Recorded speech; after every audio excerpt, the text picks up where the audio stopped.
I don't know how, but my CEO husband can hear my thoughts. While he was showering, I went to hand him some soap. I couldn't help but think to myself, oh, the private parts are pink. He froze. Then he almost knocked me out with the bar of soap in his hand. That evening, when Blake came home, I greeted him at the door with a warm smile and signed, "Welcome home, darling." Blake completely ignored me and walked straight past me as if I didn't exist. Watching his back, I silently cursed, "Are you blind? Can't you see your wife standing right here?" Blake suddenly stumbled. He stopped, turned back to look at me. I immediately switched from a scowling face to a bright smile and signed, "What's wrong?" His eyes darkened as he looked me up and down, saying nothing. My name is Amy Fisher, the second daughter of the Fisher family. I was born unable to speak and was always the least valued child at home. 2 months ago, the Parker family wanted to form a marriage alliance with ours. Initially, my father had planned to marry off my sister, who was practically glowing with affection for the Parker family's son. But unexpectedly, the Parker heir pointed at me, standing quietly in the corner, and said emotionlessly, "I want to marry her." I didn't even have time to process what was happening before I turned and saw my sister glaring at me with hatred. On our wedding night, Blake and I slept in separate rooms, but I wanted to take things further. At 1 a.m., I snuck into his bedroom. To my surprise, he wasn't asleep. In the darkness, Blake's voice was deep and cold. "Get out." I was startled, nearly collapsing to the floor. Blake turned on the bedside lamp. In the dim light, his chiseled features were half hidden in shadows. I pointed to myself, pretending to be confused, and signed, "Me?" Blake understood and replied, "Who else is here besides you?" I straightened up, lifted my chin, and signed, "I want to sleep with you." Blake got out of bed and roughly grabbed my face. I didn't dare move. His ice-cold voice sounded in my ear. "I married you because you're quiet. That's the only reason. Behave yourself and don't do anything inappropriate." On the outside, I was like, "Oh no, baby's scared," but inside I was thinking, "I'll definitely try again." Blake really misjudged me. My quiet personality was just an act. In reality, I was a full-blown rebel. The more Blake forbade something, the more I wanted to do it. We were already married. What was so inappropriate? Still, I couldn't push too far. For now, I just rehearsed various scenarios in my head. About a week ago, I was daydreaming as usual when Blake suddenly walked by. I immediately felt guilty. Swaying slightly, my head accidentally bumped into his chest. The contact sent shivers through me. Blake steadied me. "Be careful." From that moment on, I noticed Blake had changed. He became irritable and would glare at me for no reason. I hadn't even done anything. For example, one morning while we were having breakfast, I glanced at Blake and thought, his shirt buttons are about to pop off. Those chest muscles really are a man's best dowry. Blake's eyebrow twitched. "Don't eat with me anymore," he snapped. Another time, when I was helping him change clothes, I thought, nice waist. I wonder how it performs. Could he last 2 seconds? Blake froze, then put his jacket back on. "Don't come into my closet anymore," he said flatly. What a pain. Like I even wanted to serve him. With a gentle expression, I signed to him, "I understand." As I turned to leave, Blake suddenly grabbed my shoulder and pushed me against the wall. He lifted my chin, forcing me to look at him. His narrowed eyes reflected my face. "Amy," he said, "although we're married, you need to know your boundaries." I blinked, putting on my most innocent face. Inside, though, I was screaming, "I'd really like to test your boundaries." He paused, then fell silent. He released me and turned away. "Never mind. Just go." That night, Blake went straight to the shower after coming home. Planning to end our loveless marriage sooner, I had already taken out all his toiletries. Halfway through his shower, Blake realized his things were missing. I was already waiting outside the door, fully prepared. Inside the bathroom, steam billowed like a fairyland. And there he was, broad-shouldered, narrow-waisted. Water droplets slowly slid down his chest, across his defined abs. Blake reached out a hand toward me, his voice husky. "Give it to me." My heart raced. I quickly took his hand. His large palm was warm, moist, and made my mouth go dry. He gripped my hand in return, his fingers slowly caressing from my wrist upward. I gulped. "It's happening. Finally. Go crazy on me. Don't hold back, don't worry about." "Give me the soap," He interrupted. Oh, for crying out loud. I handed him the soap. Blake immediately snapped, "Get out." But I didn't listen. His smooth body was impossible to look away from. I stared openly, brazenly admiring him. He's so fair-skinned. His private parts must be pink. Yeah, definitely pink. Not bad. Not bad at all. I didn't even notice Blake's expression darkening with rage. I fantasized about all kinds of positions. First like this, then like that, and then... Blake frowned.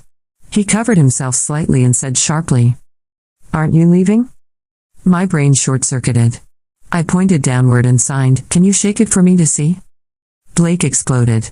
He furiously threw the soap at me. "Get out." Luckily, I was quick, or I'd have been killed by that soap bar.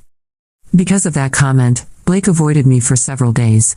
This awkward tension lasted until the birthday party of the young Sullivan heir. At the party, I entered on Blake's arm. He instantly drew everyone's attention and was surrounded by business people. I was pushed aside. Someone's wine glass tipped over, spilling red wine on my dress and staining a large patch. No one apologized. I was used to being treated as invisible. So I went to the restroom alone to clean up. Jessica Sullivan, the eldest Sullivan daughter, was inside. Dressed in red with a fierce look, she resembled a ghost straight out of a horror story. I sensed trouble. 4 or 5 heavily made-up women blocked me from behind. Someone shoved me forward. Jessica walked toward me with a smile. "Amy, how have you been lately? Does Mr. Parker like you?" "None of your business," I signed and turned to leave. Jessica grabbed me and slapped me hard across the face. Still ignoring me, she yanked my hair and smashed my head against the bathroom door. My head rang, and my face burned with pain. Jessica leaned close to my ear and hissed, "Don't think acting pitiful will win Mr. Parker's heart. He doesn't love you at all. Marrying you is just for show." I mouthed back, "Idiot, what did you say?" Jessica ordered the others, "Get her in there." Several girls shoved me into a bathroom stall and blocked the door. The next moment, a bucket of cold water was dumped over me from above the partition. I was soaked from head to toe, and it smelled faintly foul. Their shrill laughter echoed. "Amy, we'll let you out if you beg for mercy." "How can a mute girl beg? Then she can kneel." "Ha ha." The laughter grew louder. I didn't have my phone, so I had to save myself. "Fine, then." Calmly, I wiped the dirty water off my face, lifted my soaked dress, stepped on the toilet tank, and climbed over the partition to escape through another stall. I'd always wanted to try using a mop soaked in toilet water. Thanks for the opportunity. I grabbed the mop from the corner, dipped it generously into toilet water, and swung it hard. Honestly, even an emperor couldn't distribute punishment as fairly as I did. The girls turned pale, screaming and running. "Ew. That's disgusting. Stop her. Amy, are you crazy?" I smiled wickedly. "Isn't that obvious? How else would I handle all of you?" The days following the Sullivan party were eerily silent. Not just the kind of silence that filled the house when Blake was working late or away on a business trip. This was a deliberate, punishing silence. The kind that clung to the walls and pressed on my chest like a weight. Blake hadn't spoken to Minette a word, not a gesture, not even a glance.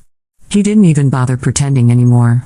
I had become a ghost in his mansion, floating silently from room to room, invisible, untouchable, and unwelcome. I thought it would be different after the wedding. I thought that being Mrs. Parker would finally give me the power to assert myself. I was wrong. I had always believed that marriage would protect me, like armor. But what was the use of armor if the enemy lived inside the gates? Still, I didn't regret what happened in the bathroom. Jessica and her flock needed a taste of humility. I heard whispers afterward how the women who humiliated me were now being frozen out of social circles. Apparently, one of them got conjunctivitis from toilet water splashing into her eye. Another lost a lucrative brand deal after the video of her squealing and slipping on wet tiles leaked anonymously. I never said a word. But karma? She spoke volumes. Meanwhile, I had become an embarrassment to Blake. That much was clear. He didn't say it outright. Blake never needed words.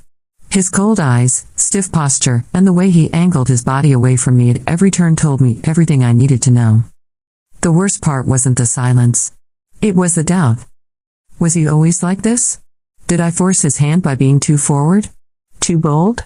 Too me? No. No, I wouldn't fall into that trap. I knew who I was. And I had done nothing wrong except try to claim what was already mine. I was his wife. One afternoon, while I was sitting in the conservatory pretending to read, I felt his presence. Blake entered the room with his usual rigid posture, talking on his Bluetooth headset. His voice was low and stern as he paced past me. No. That's not acceptable, he snapped. Tell them the contract is non-negotiable. If they can't meet our terms, we walk. I didn't mean to eavesdrop, but it wasn't like he made it hard. My eyes followed him, every line of his body taut with tension. He was beautiful even when furious, or maybe especially so. Blake glanced over and for the briefest second, our eyes met. I froze. So did he. But instead of softening or acknowledging me, he turned his back and left the room entirely. I felt the sting of that dismissal more than any slap. That night, I didn't sleep. I laid in bed, staring at the ceiling, thinking. If Blake truly hated me, why did he marry me? Why not push for a divorce the moment he realized I wasn't some docile decoration? The questions kept swirling until morning. Blake left early, and I was alone again. Around noon, as I was brushing my hair, the butler brought in a small parcel addressed to me. It had no sender, only a wax seal I didn't recognize. I opened it and found a flash drive and a note inside. Thought you'd want to see the truth. A friend. I plugged the drive into my laptop with a racing heart. A video began playing. The footage was shaky, obviously recorded from a distance. In it, my father, Jonathan Fisher, was sitting across from Mr. Parker Blake's father. They were discussing the marriage deal, but it wasn't what I expected. I understand your daughter is mute, Mr. Parker said casually. Jonathan nodded. Yes, Amy. Quiet girl. Keeps to herself. Perfect wife material. Exactly what Blake needs, Mr. Parker said. Someone who won't get in his way or try to control him. He's difficult. Strong-willed. He doesn't need a woman who talks too much. I stopped the video. My hands trembled. That was it, then? I wasn't chosen. I was assigned and offered like livestock at auction because I was quiet, manageable, convenient. I didn't even know what burned more, me father's betrayal or the fact that Blake had gone along with it. I had always thought that even if Blake didn't love me, he had at least seen me. But I was wrong. He never did. To him, I was just a mute, a prop for his reputation. That night, I waited for Blake to return. When he did, I didn't smile.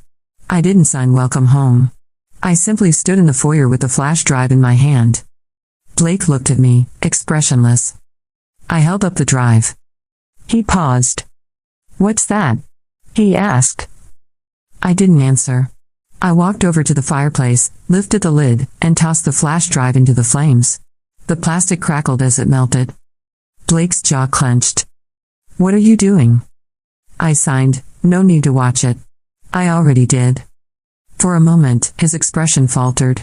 Something unreadable flickered in his eyes. Then he said, I see. And he walked past me, like always. But this time, I didn't let it go.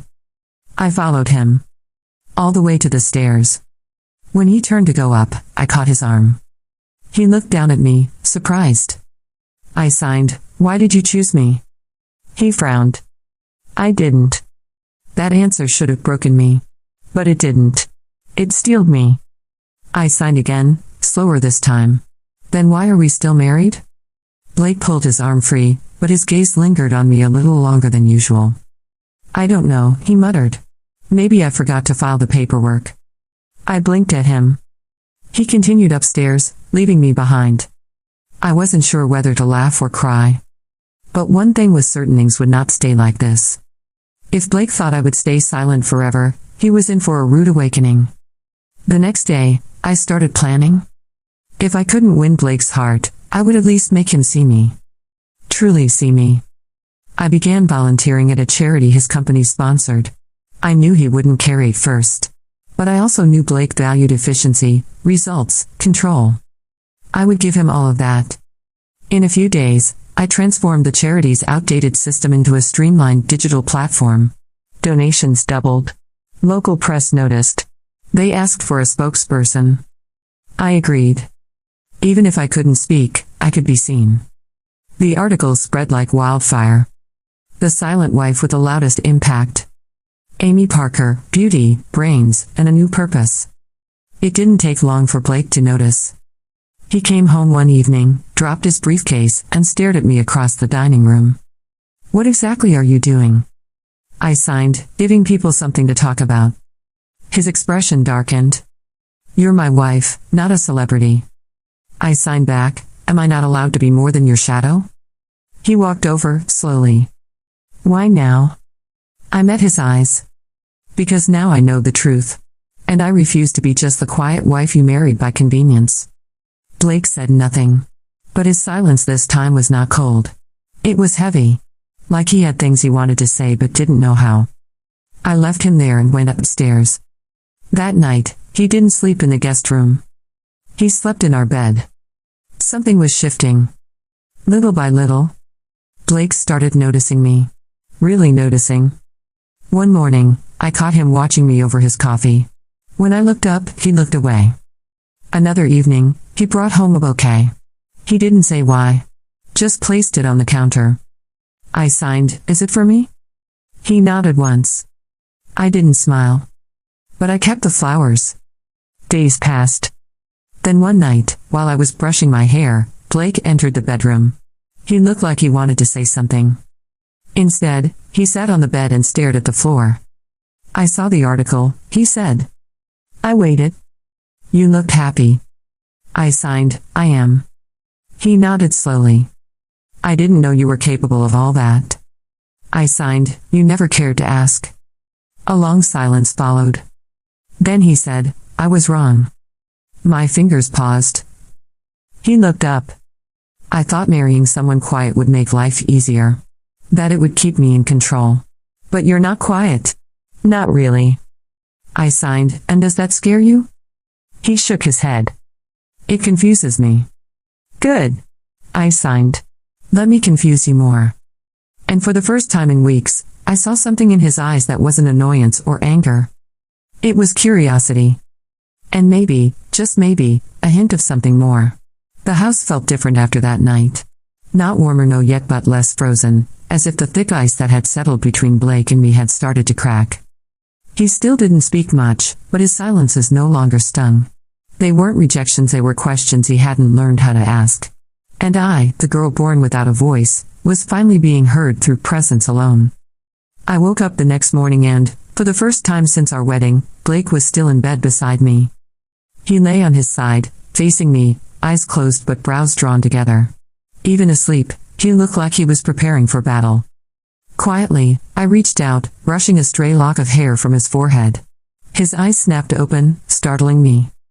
I pulled my hand back, but he caught my wrist gently. We stared at each other. He didn't let go. Instead, after a long moment, he whispered, "Don't." My eyes widened. He sat up slowly, still holding my wrist, as if unsure whether he should let go or hold on tighter. His eyes searched mine. "You confuse me," he admitted.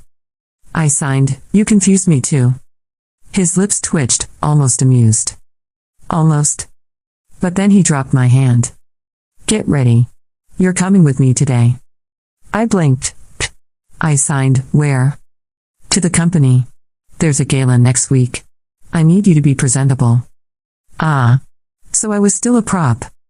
Still, I nodded. It wasn't a victory, but it wasn't a dismissal either. The car ride was long and quiet. I didn't mind. Blake looked out the window, lost in thought. I could tell he hadn't decided what to do with me. He was stuck between habit and curiosity. We arrived at Parker Holdings headquarters, a tall glass tower that reflected the sun like a blade. Inside, the employees straightened as soon as they saw him. Some bowed. Others stepped aside quickly. All of them avoided my eyes. I wasn't surprised. I was the inconvenient wife, one with no voice, no power, and now, far too much media attention for Blake's comfort. Blake took me directly to the top floor. His office was massive, decorated in black, silver, and cold marble. It didn't feel lived in. It felt commanded. "This is my assistant, Leona," he said flatly, gesturing toward a tall woman with icy blonde hair and perfect posture. She looked at me with polite disgust. "She'll help you prepare for the gala." I signed, of course. He turned and walked into his private office, the glass door shutting behind him without a sound. Leona gave me a once-over. Let's be clear, she said. I'm only doing this because Mr. Parker asked me to. You don't belong here. I smiled sweetly and signed, neither do you. She blinked, clearly unsure what I had said. She didn't understand sign language. But the smirk I gave her seemed to translate just fine. The rest of the afternoon was a whirlwind of fittings, makeup consultations, and jewelry selections. Every item was expensive, designed to make me look like a porcelain doll, silent and ornamental. But I chose my own way. I selected a sleek black dress, elegant, modest, powerful. Not dainty. Not submissive. When I stepped out of the dressing room, Blake was waiting. His eyes widened. He didn't say anything for a long time. Then he cleared his throat. That'll do. I raised an eyebrow. Just that'll do? He smirked. Don't get cocky. You like it. He looked away, but I caught the slight curve of his lips. The night of the gala came fast. I had grown used to being ignored at these events. But this time, Blake stood beside me the entire evening. He introduced me to business partners. He didn't flinch when I signed instead of spoke. He didn't brush me off or step away. He let me be seen. And that was new. But not everyone was pleased. Midway through the evening, I felt a sharp tap on my shoulder. I turned and found myself face to face with Madison Hale, a socialite known more for her father's money than her own brain cells. Still pretending to be the perfect wife? She said sweetly, her voice laced with poison. Must be exhausting, especially since we all know Blake only married you out of obligation. I tilted my head, come. She stepped closer. You're not the woman he wanted.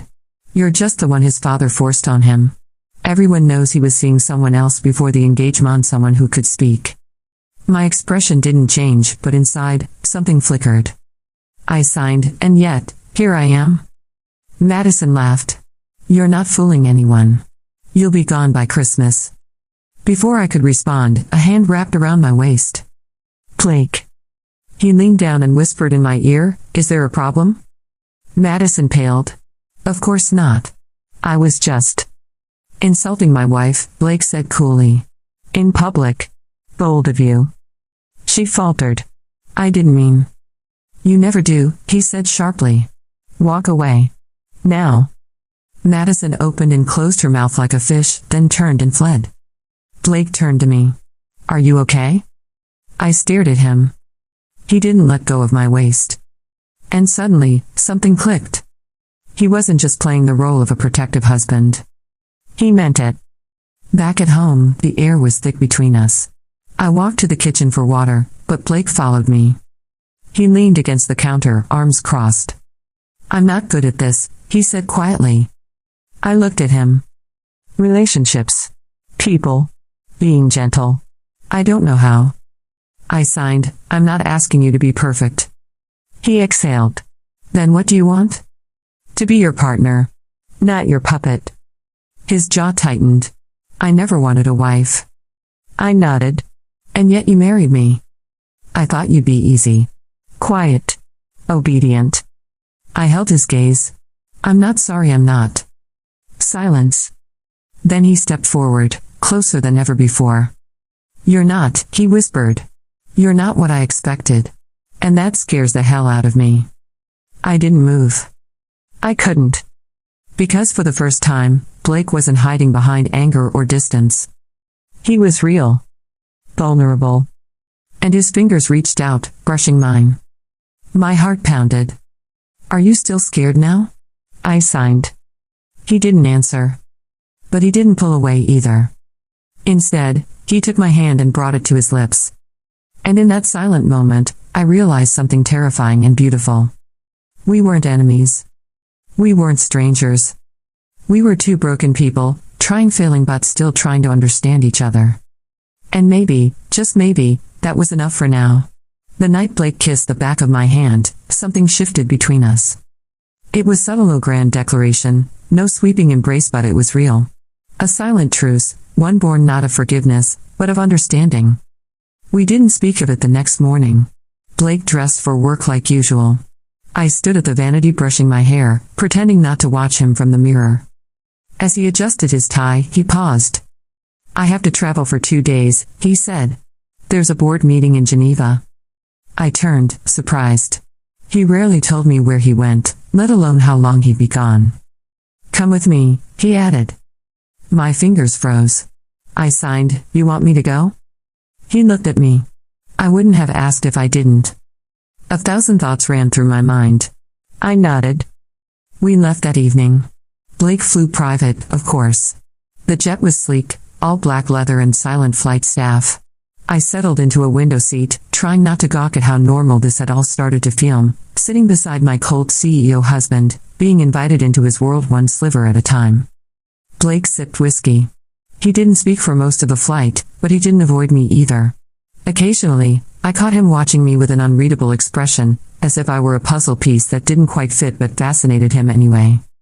In Geneva, we stayed in the presidential suite of a luxury hotel overlooking Lake Leman. I tried not to gape as we stepped in floor-to-ceiling windows, the golden fixtures, the king-sized bed with pillows stacked like royalty awaited. Blake glanced at me. "You can take the bed." "And you?" I signed. "I'll take the couch." I wanted to protest. We'd shared a bed at home. But I didn't push. Not yet. He changed and left for a late meeting. I stayed behind, alone in a room far too big for my thoughts. Sitting on the edge of the bed, I opened my phone and pulled up the article again, The Silent Wife with the Loudest Impact. There I was, photographed beside children, smiling, teaching sign language to donors. Blake hadn't commented on the article again, but I knew he'd read every word. Before I could close the screen, a message popped up from an unknown number. "You think you've won? You're nothing but a mute doll on a diamond leash." My stomach dropped. A second message followed. "Ask Blake about Cecilia." I stared at the name. Cecilia. A crack I hadn't noticed before began to widen. Blake returned near midnight, exhausted. He tossed his jacket aside, loosening his tie, and glanced at me. I sat on the couch, phone still in hand. "You didn't sleep? Who's Cecilia?" His entire body stilled. I had my answer before he even spoke. He walked to the window, looking out into the black water below. "She was someone from before. Before our wedding?" He nodded slowly. "She was who I wanted to marry." That hurt more than I expected. I swallowed and signed, "Then why didn't you?" He turned to me. "Because my father made it clear she was unacceptable. She wasn't quiet enough." There it was again. That word. Quiet. It echoed through my chest like a curse. "And I was your consolation prize," I signed bitterly. He looked away.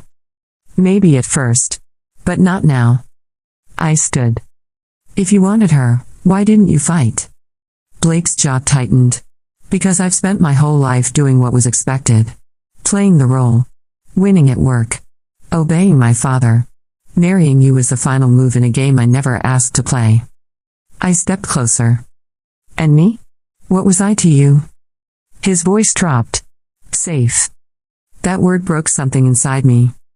I signed slowly. I was never safe. Not in my family. Not in this house. Not even in this marriage. But I stayed. And I tried. Blake looked pained. "I know. And I was too much of a coward to admit you're more than I ever expected." I took a shaky breath. "So what now? Do we keep pretending?" He stepped toward me. "No. No more pretending." His hands hovered near mine. "You want to know why I stopped sleeping in the guest room?" I nodded. "Because I missed your scent on the sheets. I miss the way you look at me when you think I'm not watching. I miss feeling like someone in this world sees me without asking for anything." I blinked, my eyes burning. He reached for me, slowly, carefully, and this time I didn't flinch. His hand cupped my cheek. "I've never said it because I don't know how. But you matter to me. You always have. Even when I didn't want you to." I leaned into his touch. "Then show me," I signed. "Not with words. But with truth." He nodded. We made love that night. Not rushed. Not desperate. Just real. He kissed my neck slowly, traced my skin with reverence, and held me like I was breakable and precious all at once. In those moments, I forgot every insult, every cold glance, every dismissal. There was only this or breath, our hands, our bodies finally aligned. When it was over, we lay tangled together. Blake whispered, "I can't hear your voice. But I swear I feel it in my bones." My heart cracked open. Maybe we weren't perfect. But we were honest now. And that was enough. We returned to the city 2 days later. Things between us were easier. Lighter. Blake stopped ignoring my signs in public. He made space for me in meetings. When people asked why I didn't speak, he didn't brush it off. "Hey, sign back. She doesn't need words to be powerful." The office gossip shifted. Suddenly I was no longer the mute wife. I was Amy Parker. And people began to respect that name. But happiness never lasts long in stories like mine. One morning, I came down for breakfast to find Blake pale and furious. "What's wrong?" I signed. He handed me a folder. Inside were photos. Me. And someone had edited theme-crude captions, suggestive images, taken completely out of context. A headline below read, "CEO's wife caught in charity scandal, is Parker Holdings at risk?" I flipped through the pages, hands shaking. "They're accusing you of embezzlement," Blake said, jaw tight. "They say the donations never reached the children. That you pocketed them." I shook my head rapidly. "It's a lie." "I know," he said. "But that doesn't matter to the board." I looked up at him, panic rising. "Don't worry," he said firmly. "I'll fix this." "How?" "I don't care what it costs. I won't let anyone touch you." And just like that, my silent protector returned. But something told me this battle would be different. This time, we weren't fighting each other. We were fighting together. The scandal hit the news like wildfire. Within 24 hours, headlines flooded the internet, painting me as a manipulative wife hiding behind a disability to embezzle charity funds. The mute millionaire, fraud behind the smile. Blake Parker's silent bride, loud in deceit? They didn't care about facts. They didn't care that I had built that charity platform from scratch, or that every cent was accounted for. All they saw was an easy target and easy headline. And I gave them one. But not the one they expected. Blake didn't sleep the night the story broke. He stayed up on the phone with lawyers, PR firms, and digital forensic analysts. When I brought him coffee, he took it without looking up. "I filed cease and desist letters," he said hoarsely. "Our team is already pulling the metadata from the doctored photos. Leona's reaching out to the donors directly." I signed, "Do you believe me?" He looked up, eyes heavy but steady. "I would burn this company to the ground before I believed you capable of that." Something in me melted at those words. He believed me. Not because it was convenient. Not because it was expected. But because he knew me. And that made all the difference. 3 days passed in a blur of crisis control. Blake canceled meetings, refused all interviews, and stood by my side if his life depended on it. The tide started to turn when a whistleblower from the PR firm admitted, anonymously, that the photos had been commissioned by an insider. The footage was clear. Jessica Sullivan. She had paid a freelancer to manipulate the images and plant the story. Her motive? Revenge. Humiliation. A chance to watch me fall. Unfortunately for her, she underestimated the force of a woman who'd learned to roar without a voice. Blake held a press conference the next morning. Cameras flashed. Reporters murmured as he stood at the podium in his tailored suit, jaw tight, expression unreadable. But he didn't speak first.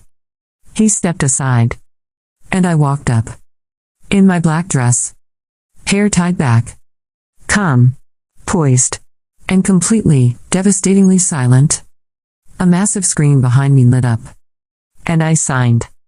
Live. With subtitles rolling beneath me. I was born without a voice. But I've never been voiceless. What happened this week wasn't just an attack on me. It was an attack on every woman who's ever been underestimated because of how quiet she appears. I may not speak with sound. But I build, I lead, and I fight with my hands, with my actions, and with truth. A pause. My name is Amy Fisher Parker. And I will not be erased. The room was dead silent. Then came the applause. Not polite. Not forced. Thunderous.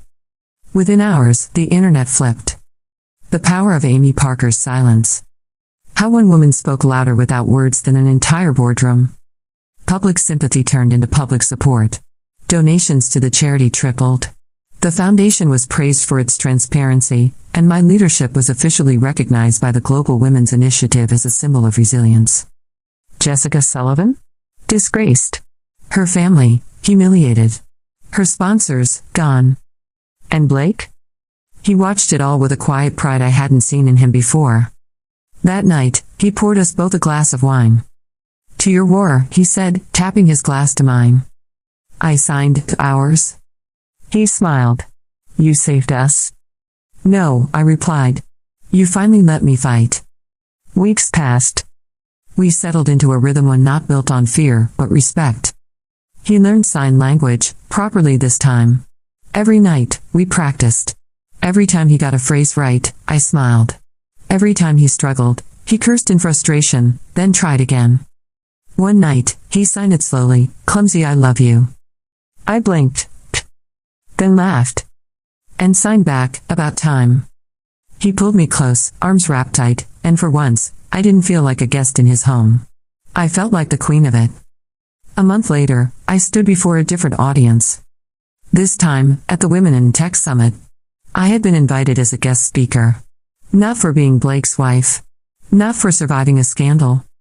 But for being me. The screen lit up again behind me. And I signed my story without shame, without apology. When it was over, Blake met me backstage. He didn't say a word. He just pulled me into his arms and held me for a long time. I'm proud of you, he whispered into my hair. I signed back, took you long enough. Sometimes, the greatest power doesn't come from shouting louder. Sometimes, it comes from refusing to be silenced. And sometimes, the love we never saw coming arrives not with fireworks, but in the stillness of a quiet morning, when two hearts finally beat in rhythm. No words. No noise. Just truth. And that was all I ever needed.